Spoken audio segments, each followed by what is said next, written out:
मित्रों, पहला क्लास मेरा मनोविज्ञान से संबंधित रहा, जिसमें मैंने मनोविज्ञान की परिभाषा, उनका अर्थ के बारे में मैंने बताया। फिर मैंने उसकी शाखा बाल विकास के बारे में बताया। बाल विकास का अर्थ, बाल विकास की परिभाषाएं तथा बाल विकास से संबंधित कई गतिविधियां बताई। बाल विकास की अवस्थाओं के बारे में मैं चर्चा कर रहा था। अवस्थाओं के बारे में मैंने पहली अवस्था बता भी दी थी। जो पहली अवस्था बताई थी वो गर्भकाल की अवस्था बताई थी मैंने। गर्भकाल अवस्था में मैंने उसके बारे में बताया था कि गर्भावस्था क्या होती है, गर्भावस्था की आयु सीमा, समयावधि क्या होती है, इसके बारे में मैंने बताया था। इसको कितने भागों में विभाजित किया गया था उसके बारे में मैंने बताया था। आज मित्रों, हम उसका दूसरी जो अवस्था है, बहुत महत्वपूर्ण जो अवस्था है, उस अवस्था के बारे में बताने जा रहे हैं। देख लीजिए मित्रों, जो दूसरी अवस्था है उसको हम शैशवावस्था के नाम से जानते हैं। शैशवावस्था यह अवस्था जन्म से या 0 से 6 वर्ष की अवस्था है। जन्म से या 0 से 6 वर्ष की अवस्था है। यह अवस्था आप मान सकते हैं, इसको जीवन का निर्माण काल कहा गया है। मित्रों, इसको जीवन का निर्माण काल कहा गया है। इसको मित्रों जीवन का निर्माण काल कहा गया है। इसके बाद जो विभिन्न राइटर हैं, उन्होंने अपनी परिभाषाओं के आधार पर, अपने आधार पर जो शैशवावस्था है, उस शैशवावस्था को उन्होंने कई रूपों में परिभाषित किया है। कई रूपों में परिभाषित क्या किया है, इसको आप देख लीजिए। मित्रों, ये जो पहला परिभाषा है, जो पहली परिभाषा है मित्रों, ये वैलेंटाइन के अनुसार है। किनके अनुसार है? वैलेंटाइन के अनुसार। वैलेंटाइन का क्या मानना है कि वह सीखने का आदर्श काल, इन्होंने कहा है कि सीखने का जो प्रथम जो अवस्था है, जो शैशवावस्था है, वो क्या है? एक सीखने का आदर्श काल है। मित्रों, यहाँ आप समझ लीजिए, यहाँ अगर आपको आ जाए आदर्श काल है, तो ये आदर्श काल आपका बाल्यावस्था में पहुंच जाए। अगर बात आ जाए सीखने का आदर्श काल, ये Valentine, according to Valentine, mister एक चीज समझ लें, अगर वैलेंटाइन के अनुसार आ जाए तो ये जो शैशवावस्था है वो सीखने का आदर्श काल है, अगर किसी राइटर की परिभाषा पूछी जा रही है तो। अन्यथा जो सीखने का आदर्श काल या आदर्श काल बाल्यावस्था में पहुंचे। दूसरी बात आती है थॉर्नडाइक। ये थॉर्नडाइक बहुत जाने माने विद्वान थे, मनोवैज्ञानिक थे। इनका मानना है कि जो प्रथम 3 या 6 वर्ष का जो बच्चा है, उस बच्चे की जो समयावधि है वो शैशवावस्था के अंतर्गत आती है। जहां पर 3 और 6 वर्ष की बच्चा की बात करी जाए, जहां पर 3 और 6 वर्ष के बच्चा की बात करी जाए, वो अवधि किसके अनुसार है? थॉर्नडाइक के अनुसार। और सबसे महत्वपूर्ण परिभाषा 20वीं शताब्दी, कौन? 20वीं शताब्दी बालक की शताब्दी है। ये किसने कहा है? Crow and Kirol. 20वीं शताब्दी किसकी शताब्दी है? बालक की शताब्दी है। ये किसने कहा है? क्रो एंड किरोल। ये बहुत इंपॉर्टेंट क्वेश्चन, ये कई बार आता है कि 20वीं शताब्दी बालक की शताब्दी है, ये किसने कहा? ये किसने कहा है? मित्रों, ये कहा है क्रो एंड किरोल।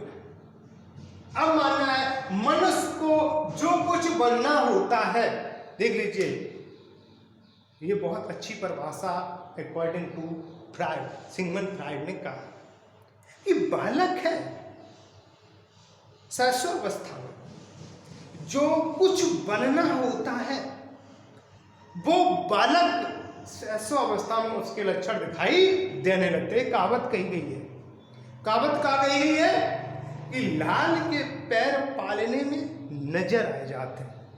लाल के पैर कहाँ आते हैं? पालने में नजर आते हैं। पालना क्या है? क्योंकि हम लोग आकलन कर लेते हैं कि पालना में उसके पैर क्या प्रतिक्रिया कर रहे हैं, क्या प्रदर्शित कर रहे हैं, तो वहां से उसका हम अनुमान या आकलन कर लेते हैं। जब अनुमान और आकलन कर लेते हैं तो पता हो जाता है कि बालक आगे चल के भविष्य में क्या बनेगा। यही सिगमंड फ्राइड का मानना है कि बालक जो कुछ बनना होता है, जो कुछ बनता है, वो उसके प्रथम या प्रारंभ के 4-5 वर्षों में बनने के लक्षण दिखाई देने लगते हैं। मित्रों, ये सिगमंड फ्राइड ने कहा। शैशवावस्था द्वारा सीखने का पूरा एक निश्चित क्रम होता है। ये एडलर जी महोदय हैं, एडलर महोदय जी कह रहे हैं, ये एडलर महोदय जी कह रहे हैं कि शैशवावस्था जो है वो क्या है कि जीवन का एक निश्चित क्रम होता है। पूरा जीवन का एक निश्चित क्रम, बात सही है। पूरा निश्चित क्रम क्या है? जो निर्धारित हम शैशवावस्था में कर लेते हैं वही हमारे जीवन, आगे जीवन में जो निर्धारित होता है उसके बारे में आकलन कर लिया जाता है। एडलर महोदय कह रहे हैं कि शैशवावस्था द्वारा हम अपने जीवन का आकलन कर लेते हैं। किसके द्वारा? शैशवावस्था के द्वारा। देखिए, अब आती है शैशवावस्था की विशेषता। पहला अर्थ आपने पढ़ा, दूसरी परिभाषाएं पढ़ी, तीसरा आप पढ़ रहे हैं इनकी विशेषता। शैशवावस्था की जो विशेषता है वो क्या है?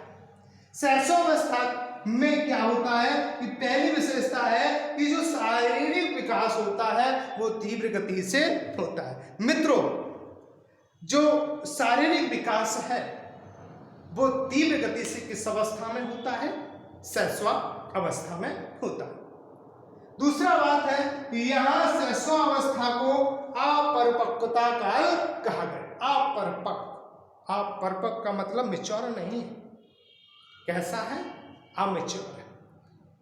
कहने का मतलब मैच्योरिटी नहीं है, अपरिपक्व है। जैसा आप ढालियो तैसा बन जाएगा, जैसा आप कर रहे हो तैसा वो कर लेगा, निर्णय नहीं ले सकता, दूसरों के द्वारा कार्य करता है, तो अपरिपक्वता है। तीसरी बात है, इनकी मानसिक क्रियाओं में तीव्रता आती है। कहने का मतलब है जो शिशुअवस्था की विशेषता है, तीसरी विशेषता है, कह रहे हैं कि मानसिक क्रियाओं में क्या होती है? तीव्रता होती है। मानसिक क्रियाओं में क्या होती है? तीव्रता होती है। मानसिक जो क्रियाएं जैसे सोचना, याद करना, देख करके उसको याद करना, पहचानना, चित्रवित करना, ये सारी क्रियाएं आती हैं मानसिक क्रिया। संज्ञानिक क्रिया। फिर आता है सीखने की प्रक्रिया में तीव्रता। ये बालक किसी चीज को अगर सीखना चाह रहे हैं तो बहुत जल्दी से उसको एक्सेप्ट कर लेते हैं और सीख जाते हैं, उसको सीख लेते हैं, क्योंकि इसलिए इसको अवस्था को अनुकरण काल कहा गया है। क्या कहा गया है? अनुकरण। जी, अनुकरण काल किस अवस्था को कहते हैं? वो शैशवावस्था को कहते हैं। यहां देखिए अनुकरण काल। अब अनुकरण यही कहते हैं दोहराना। अनुकरण दूसरे शब्दों में कहते हैं दोहराना। किसी चीज को देख करके उसको दोहराना ही अनुकरण कहते हैं। उसको देख करके वही क्रिया करते हैं। जैसे हम लोग कहते हैं घर में माँ होती हैं, बहन होती हैं और बड़े सदस्य होते हैं। ये छोटे बच्चे जो होते हैं, हम घर में कोई कार्य कर रहे होते हैं तो ये बच्चे उसी को देख करके करने लगते हैं। मम्मी आटा बना रही है, आटा मार रही हैं, रोटी कर रही हैं, तो उसी में ये घुस जाते हैं। जैसे मम्मी काम करती हैं उसी आधार पर वो करने लगते हैं। कहने का मतलब देख करके उस कार्य को करना ही अनुकरण कहलाता है। संवेगों का प्रदर्शन। संवेगों का प्रदर्शन का यहाँ आशय है कि ये किसी कार्य को मुंह से नहीं बोल पाते, न कर पाते हैं। क्या करते हैं ये, अगर इनको भूख लगी है तो अपने संवेगों का प्रदर्शन किया, और संवेगों प्रदर्शन जैसे रोना, अब रोना है, रोना क्या संवेग है। तो कहने का मतलब है ये संवेग है, ये केवल किसी चीज को मांगने के लिए या किसी चीज को करने के लिए संवेगों का प्रदर्शन करते हैं। आत्म प्रेम की भावना, आत्म प्रेम की भावना का यहाँ औचित्य हुआ या मतलब हुआ कि ये बालकों के अंदर अपनत्व की भावना, अपनेपन की भावना, आत्म प्रेम, स्वयं से प्रेम की भावना का भाव छिपा होता है। ये कैसा भाव छिपा होता है आप देख लीजिए। ये भाव वो छिपा होता है, आपने देखा होगा। क्या देखा होगा? अगर इन बच्चों से अगर कोई वस्तु दे दी जाए और दोबारा आप मांग के देख लियो तो देख लियो, मिल जाएगा? नहीं मिल जाएगा, नहीं मिलेगा, वो नहीं देगा, क्योंकि वही उसकी अपनत्व की भावना होती है, आत्म प्रेम की भावना होती है। ये मेरी है, ये मेरी है, ये आत्म प्रेम की भावना का विकास होता है। इसके बाद शैशव अवस्था में शारीरिक विकास। शारीरिक विकास क्या होता है? शारीरिक विकास की बात करें तो जब बालक का जन्म होता है, जब बालक का जन्म होता है तो जन्म के समय जो बालक का आकार होता है, क्या होता है? आकार होता है वो 20 इंच का होता है। कितने इंच का होता है? 20 इंच का होता है। यानी कि जन्म के समय बालक का जो आकार है 20 इंच का है। इसके बाद जब 1 वर्ष का हो जाता है तो उसकी जो लंबाई है उसकी 31 से 32 इंच हो जाती है। सॉरी, 1 वर्ष का होता है 27 से 28, और 2 वर्ष का होता है 31 से 32, और 6 वर्ष का होता है तो 40 से 44 इंच तक उसकी लंबाई हो जाती है, इसकी शैशव अवस्था की। ठीक है मित्रों, अब बात आती है कि जब बालक का जो भार है, क्या है? भार। वो भार क्या है? भार में आप देख लिए मित्रों, भार जन्म के समय बालक का जो वजन होता है वो 6 से कितना होता है?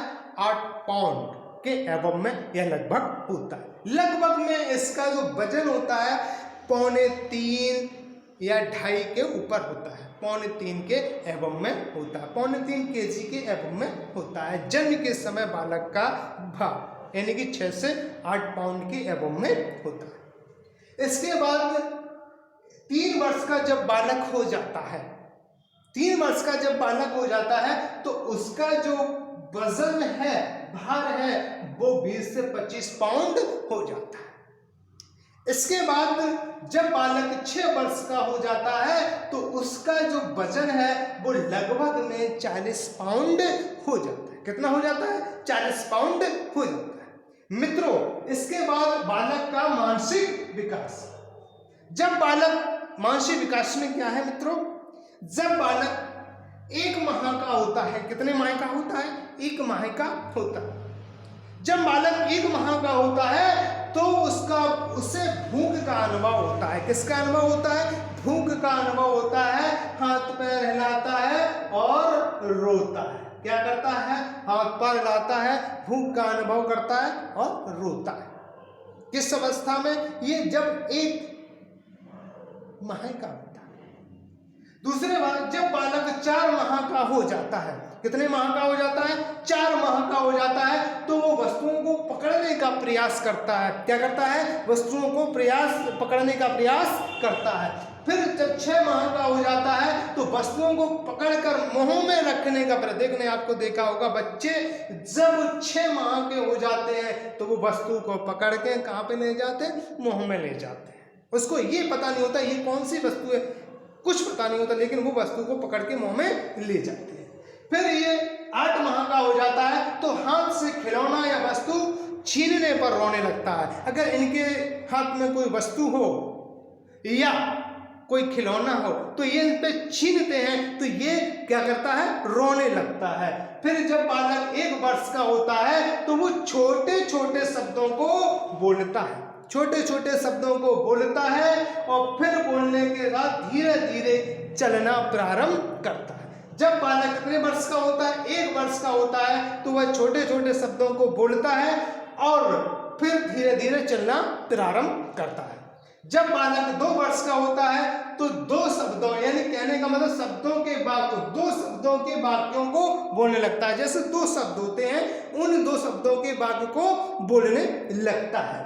जब बालक 3 वर्ष का होता है तो उससे पूछने पर क्या, उससे पूछने पर अपना नाम बताता है और किसी चित्र की पहचान कर लेता है, यानी कि पूछने पर नाम बता देगा। और अगर इससे कोई वस्तु के बारे में पूछा जाए, चित्र के बारे में पूछा जाए, तो उस चित्र का नाम बता देगा या पहचान कर लेगा। जब बालक 5 वर्ष का हो जाता है, कितने वर्ष का हो जाता है, 5 वर्ष का हो जाता है, तो ठंडे गर्म के बारे में पहचानने लगता है, उनका ज्ञान हो जाता है, रंग के बारे में पहचानने लगता है, बड़े बड़े वाक्यों को बोलने लगता है, बड़े बड़े वाक्यों को बोलने लगता है। ये कंडीशन आपकी किस में आती है, ये कंडीशन आपकी आती है 5वें वर्ष। मित्रों, आज इतना ही रहेगा। मित्रों, अगर आपको ये वीडियो अच्छा लगा तो अपने मित्रों को ज़्यादा से ज़्यादा शेयर करिए और शेयर करने के बाद उनसे कहिए कि ये ज़्यादा से ज़्यादा सब्सक्राइब करें और लाइक करें, कमेंट करें, कोई समस्या हो तो कमेंट करें।